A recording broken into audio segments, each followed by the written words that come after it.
Guys, I got a problem. To be honest with you, I'm losing a little sleep over it.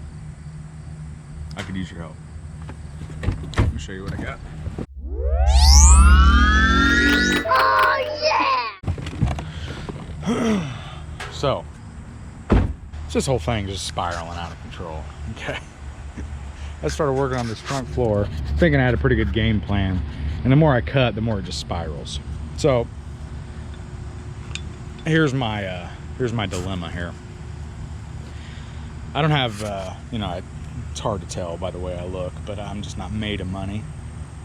I got a little bit I could spend on one of the faux, but I don't know exactly where I should focus. It's going to be on the SS this time. It's not going to be the convertible conversion, just because I'd like to be able to get this thing on my chassis sooner than later to kind of condense it.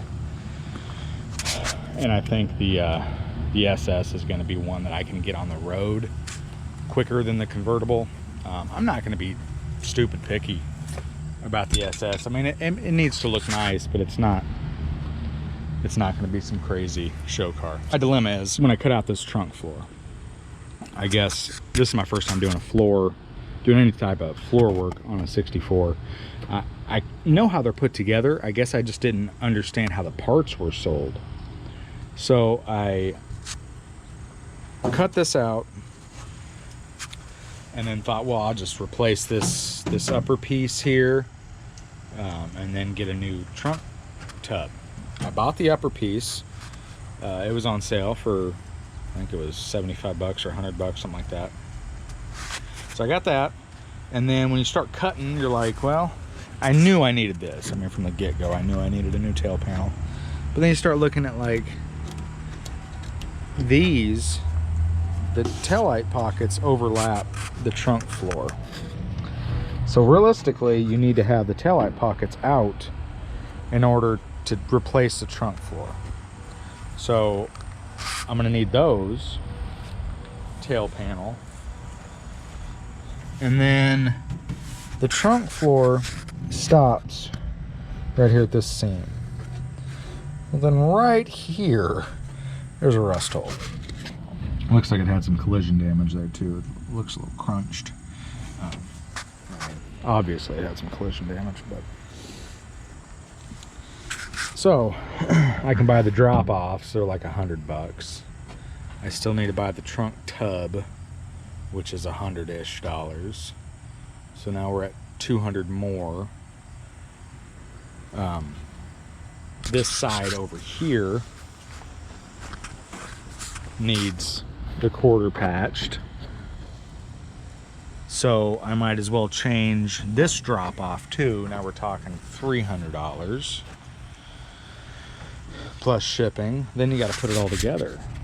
Well, by then, I mean, you got quite a few hours on putting it all together. You can buy that whole trunk floor with the tub, with the drop-offs, everything. 450 bucks. So I think that's the way to go. Then I started researching that upper shelf there, because, you know, at my first thoughts, because I don't really remember exactly how this thing looked, but my thoughts when I'm sitting on the couch anyway is just buy these braces, which I did. They were 100 bucks for the pair, I think. Buy these braces, put the braces in, we'll just patch this up. A lot of guys have this patched up here on a 64 trunk, and just bed line it and move on with our day. And we got a hole here, you know, whatever, we can deal with that. We got a hole up there, whatever, we can deal with that. But then these covers that cover this side of the box brace, they're rusted. Deal with that. But then by the time you deal with all that, you know, those covers they do make, they're 100 bucks or so for the pair. It seems like every piece is about 100 bucks.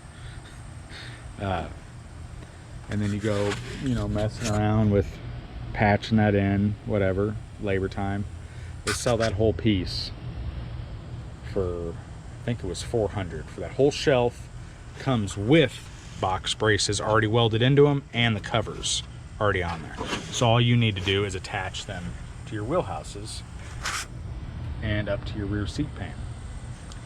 So now we're talking, what, we're talking like 900 bucks. Classic Industries got a sale on right now, like 20% off or something for August.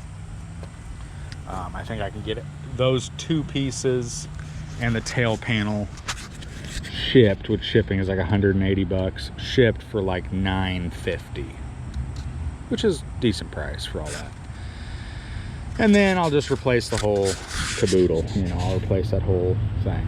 That's the way I want to do that. I do have new quarters, both new quarters in a box, but they're full quarters. But really this car doesn't need full quarters. I mean, these are pretty nice. And the original SS, they got the holes already.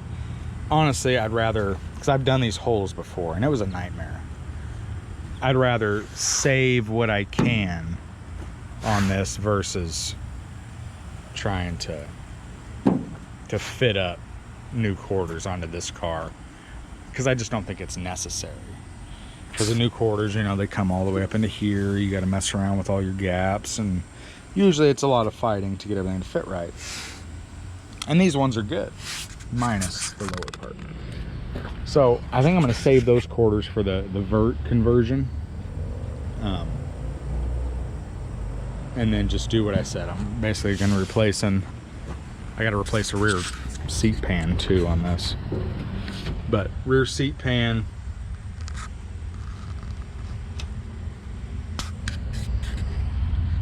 connects to that all the way back to the rear bumper. That's all going to be new.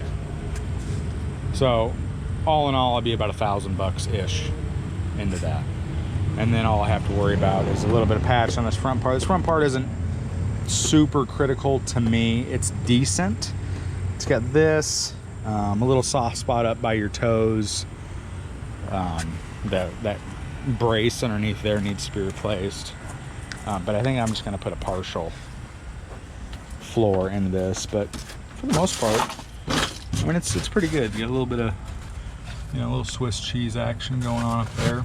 Daylight, you can see. But really, no one's going to see the floor on a restoration car. As long as it's solid and clean and coated, I don't have any issue with that. That's about $1,000. But my chassis is not 100% done. So I need a few things. Let's go over to the other shop. Let's take a look at the chassis and see what all I need there. While I'm here, show you some of the projects we got in here. Tony's town car from Virginia.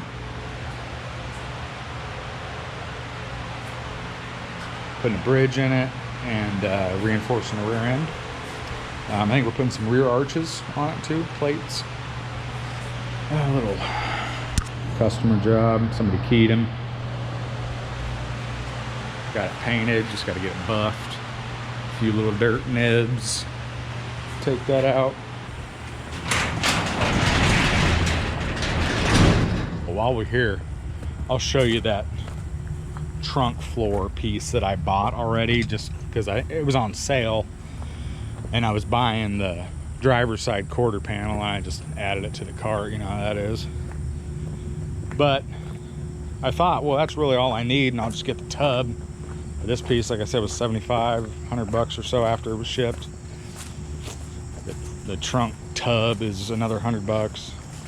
So there's that piece. So a nice piece, but it doesn't have the little drop-offs.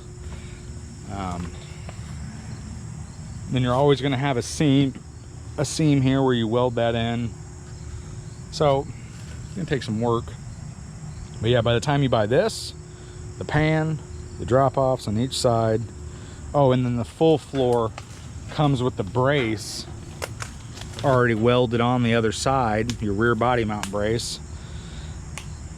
By the time you buy all that stuff, you're way more into it, and you got to put it all together than just buying the trunk floor. So I think I'm gonna just buy the whole trunk floor. I don't know if you guys seen this one yet. 64 Montclair Marauder.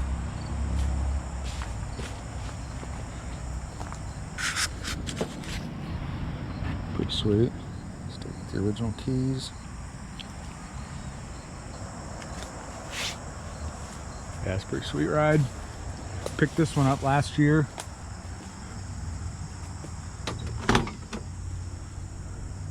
Not too bad.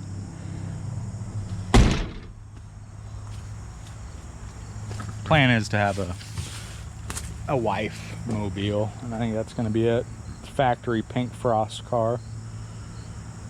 I just got to get some of that, what do you call it? I hear people talking about it. Free time. Got to get some of that free time. I don't think you guys seen this one either. Chrysler Imperial action. A Suicide Doze. Psh. Got a little Ford 9-inch, a little mini tub action. They were making a dragster out of her. But I bought this basically just as like an advertisement piece. I was gonna paint the shop name on the side, kind of old patina style. Park it out to where people can see it. But it's cool enough. Look at that plate. A Wisconsin plate. It's cool enough that I might actually do something with it when I get some of that free time stuff. Yeah. Hear all these people talking about it. Look at that sucker. 04 Lincoln with the frame swap we did. Man, that sucked. There's no sugarcoating that. That sucked. 100%. Man. Chris, I'll be glad to have that back in your hands. Because I'm sick of looking at it. You know, if you were a dude doing that for yourself at home, you had the space, you know, you had some of that free time stuff, and you could just go out and tinker on it at night and on the weekends, it wouldn't be so bad. It'd almost be kind of therapeutic if that's all you had to worry about. But in my situation, you know, I just got a lot of stuff. I mean, I'm actually having trouble backing out of here, but I got a lot of stuff going on. That's the Mustang under there. I just got a lot of stuff. But yeah, if you could just focus on that, it wouldn't be so bad. It's just a lot of man hours swapping that frame. We put a 97 frame underneath of it, which if you don't know why people do frame swaps on those newer style Lincolns, it's because they have an aluminum subframe or engine cradle up front. The spring pockets are all aluminum. The offset's kind of weird. You can't run reverse wheels. It's just a lot of funky stuff going on, and you can't juice it. So you put an older style frame with steel spring pockets, and you can run the reverse offset wheels without them, you know, sticking all the way outside of your car. That's about the only way to do it. I had a lot of people talking to me, man, it'd be a lot easier just to buy an older town car and put the newer front end on it. Well, yeah, I mean, if you were sitting down with no car and had to make a choice and you wanted that style front end, that'd be a good way to go. Still be some work, I mean, configuring the headlights and wiring and all that. But yeah, it wouldn't be as much as swapping a frame. But what happens if you already have the 04 town car and you don't want to sell it and get an older style? You know what I'm saying? That this is your option. So I'm not doing another one. That was a one and done deal.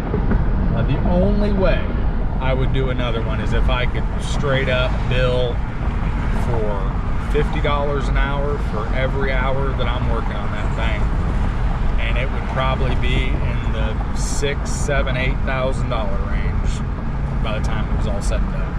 So that's just a swap.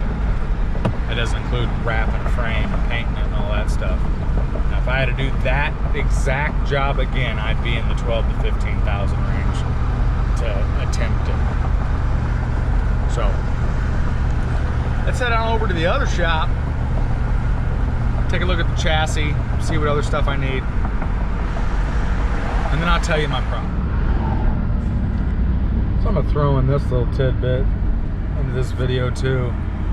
This isn't official enough to like put it on a title of a video or something like that, but I've been working on some things, some pretty big things for the business.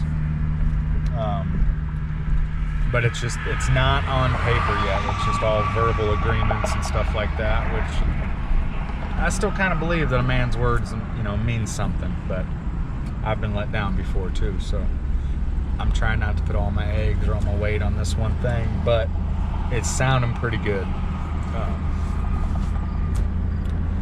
It's gonna be the most expensive cash thing I've done. Pretty much. I mean, we're talking like done 64 money. You know what I'm saying? Like that kind of money. But you know, right now I got two shops. I got one on the south side of Des Moines, which is basically a little oversized 2-car garage. That's my main shop. We've done pretty well out of there. It's the back of another business. It's the back of a car lot. We share that with a guy, which I like that. I like the dude that we share it with. You know, we've done well over 6 figures out of a 2-car garage, which I'm impressed with. But it's tight. Then I got a shop that's in Carlisle, Iowa, which is a small town, but I like it.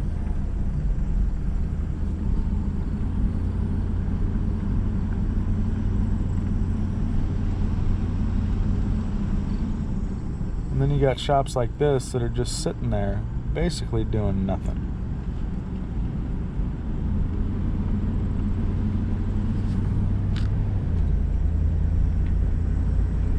Be a good spot, huh? So either these big things are gonna happen, or I'm buying a 6-4 already done. No, I couldn't do that, but oh man. Kind of stressing out here lately about this whole deal. When it's a little more final, you know, and I got something on paper with some signatures and all that stuff, I'll definitely do some talking about it. But for now, I'll just throw it in the middle of this video so people who actually watch my stuff know kind of what's going on. All right, here we are at the other place. Ooh, look at that sucker. Look at that. Anyway, so here's a chassis. So it still needs a few things. Needs a steering box, which I think I'm going to try to use the one that came off the convertible frame. I actually had a pretty good steering box on it. So I got to get that on there. Nothing to buy there. I need thermostat housing, water pump. I have an alternator. Need an alternator bracket. I'm probably going to do an electric water pump. So all I'll need to run is an alternator for pulleys. Need a crank pulley, fuel pump. Need to swap out my motor mount bolts. I didn't realize how freaking long I left those things, but do that. Distributor.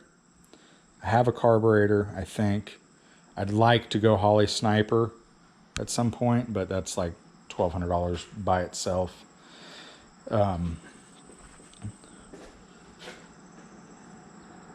Tranny cooler lines, radiator.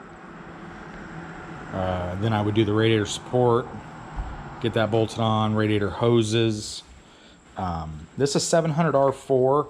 If somebody could help me out with what I'm gonna need.